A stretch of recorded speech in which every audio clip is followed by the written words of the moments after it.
Okay, hello children. In this video, we will talk about momentum and Newton's second law and few numericals based upon that. So, what is momentum? So, we'll have to see this quantity qualitatively and mathematically, that is quantitatively. Qualitatively, it is the amount of motion in an object, contained in an object, how much motion is there. Okay, that is a qualitative definition. Okay, and quantitatively, mathematically, okay, momentum is a product of mass of the object and velocity of the object. Okay, so it is mass into velocity. So you can write the symbols now, m, v, and this is p. So we have a formula, p is equal to, p is a symbol of momentum, it is mass into velocity. And the SI unit will be mass, SI unit is kg, and velocity is SI unit is meter per second. So kg meter per second is the SI unit. Now, what kind of quantity is momentum? So momentum is a vector quantity and its direction will be same as that of velocity of the object. Its direction is same as that of velocity of the object. So that was all about momentum. This is very important quantity. You will get to know about the importance further in the chapter. Newton's second law. Very important law. First law we know already. Okay, now it is second law. So according to this, rate of change of momentum of an object is directly proportional to the applied force. This is the definition. Okay, so rate of change of momentum is directly proportional to applied force. Okay, further you have to tell that the change of momentum takes place in the direction of force. So I've written here in the direction of applied force. If you wish, you can write change of momentum takes place in the direction of applied force. That will make the complete statement. So basically the statement is rate of change of momentum is directly proportional to applied force. So we'll have to do a little bit expression kind of thing in Newton's second law. So we have imagined this quantity u be the initial velocity, v be the final velocity, and f is the force that we have applied on the object. Initial velocity, final velocity, and applied force. So what is initial momentum? So just now we have seen momentum is mass into velocity. So what is initial momentum? It is mass into initial velocity, right? Similarly, final momentum. It's mass into final velocity. So what is change in momentum? Final momentum, right? And minus initial momentum. So m can be taken common. This is my change in momentum. So what is my rate of change? Rate means you'll have to divide by time. So this quantity, change in momentum, you'll have to divide by time. So this is your rate of change of momentum. Now, do you remember what is v minus u by t? We have done in chapter motion, in chapter 1 of physics in class 9. V minus u by t is acceleration. So this is acceleration.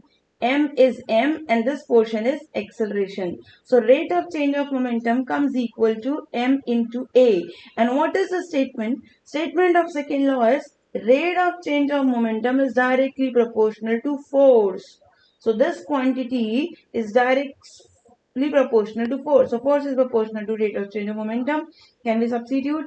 Yes, F is proportional to this. When we remove proportionality sign, there comes a constant. So what is K? K is proportionality constant. Proportionality constant. And its value by experiment has been found as 1. So we can substitute 1 here. So this is my equation. So this equation is given by Newton's second law. Okay, so we'll be using it again and again in numericals. Now let us see what is the importance of Newton's second law. So Newton's second law importance is, let us see this equation. It gives a method to measure force acting on an object as a product of mass and acceleration. You can keep mass, you can keep acceleration, you can calculate force. So it gives a mathematical method to measure force. Okay. So all in all, we have to remember two things from Newton's second law. This equation, F is equal to ma, mass into acceleration, and this force is rate of change of momentum. Rate means upon time. So that is change in momentum upon time. Okay, change in momentum upon time. This relation will always keep in mind, and this relation. Let us look at some of the numericals. a constant force x on an object of mass. So mass I have noted down. For a duration of 2 seconds, time I have noted down. And it increases object's velocity from 3 meter per second to 7. So 3 meter per second is my initial velocity and 7 meter per second is my final velocity.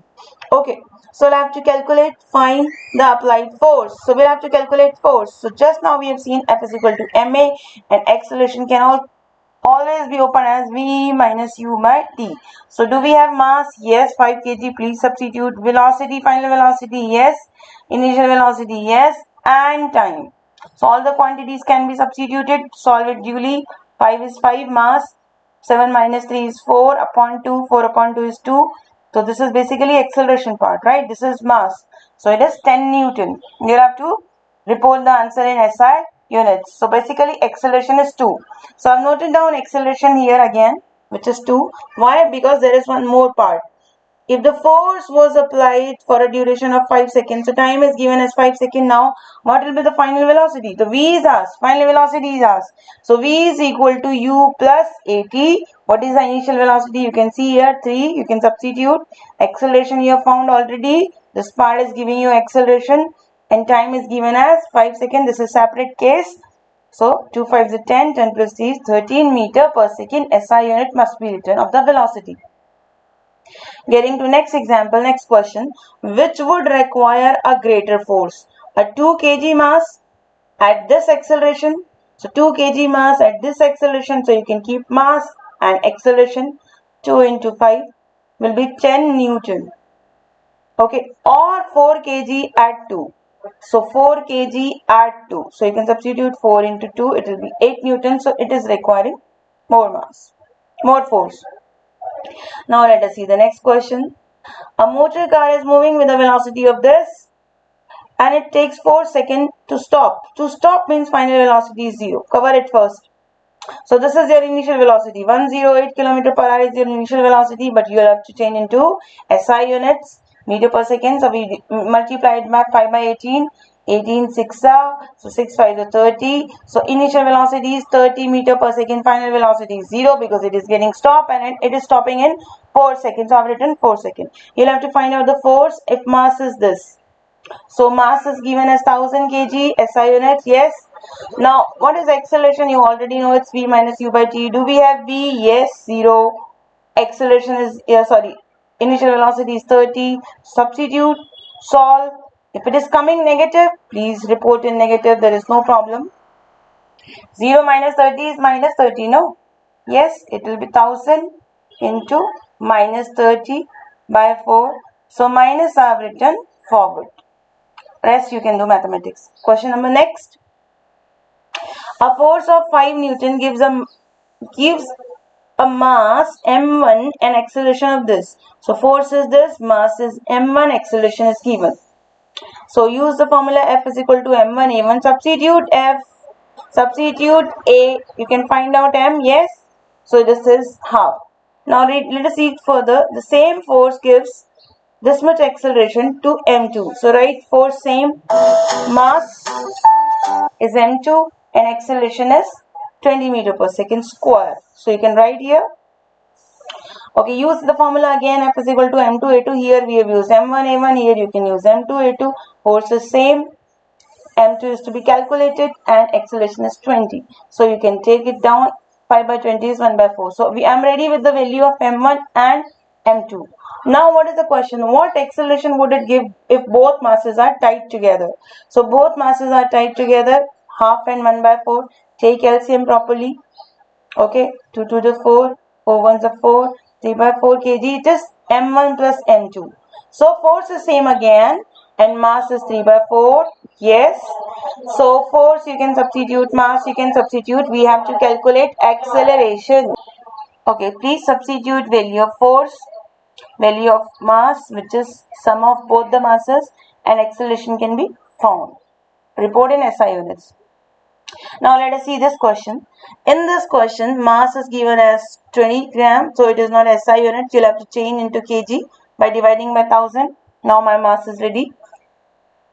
Now they are asking, what are they asking? Let us see how much force. Force is to be calculated. So force is MA, we have M. right? Now my question is for A. A can be opened as, we know it, V minus U by T. So let us see these details from graph. This is my initial velocity, right? So I've written U is equal to 20 and check the unit. So you all can see here the unit mentioned is centimeter per second, right? So I've written here centimeter per second. How to change centimeter per second? Centimeter into meter by dividing by 100. Now it is meter per second. And final velocity will be checked here. Here it is in front of this point. You can check it is 0.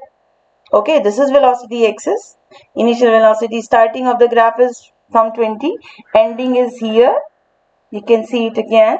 Let us learn how to read graph. So this is starting. So initial velocity. This is ending. So you will check velocity here. It is coming 0. So final velocity is 0. Okay, and how much is time taken? So you can see here it is written 10. So time is 10 seconds. I have noted down. So V you can substitute A and G. So substitute properly. It is 20 by 100. This is time and this is your mass in kg. So when you will substitute 100 into 10, okay, and this is 1000, cancel out. This will be your answer. Report in SI unit. Kindly prepare these. Thank you.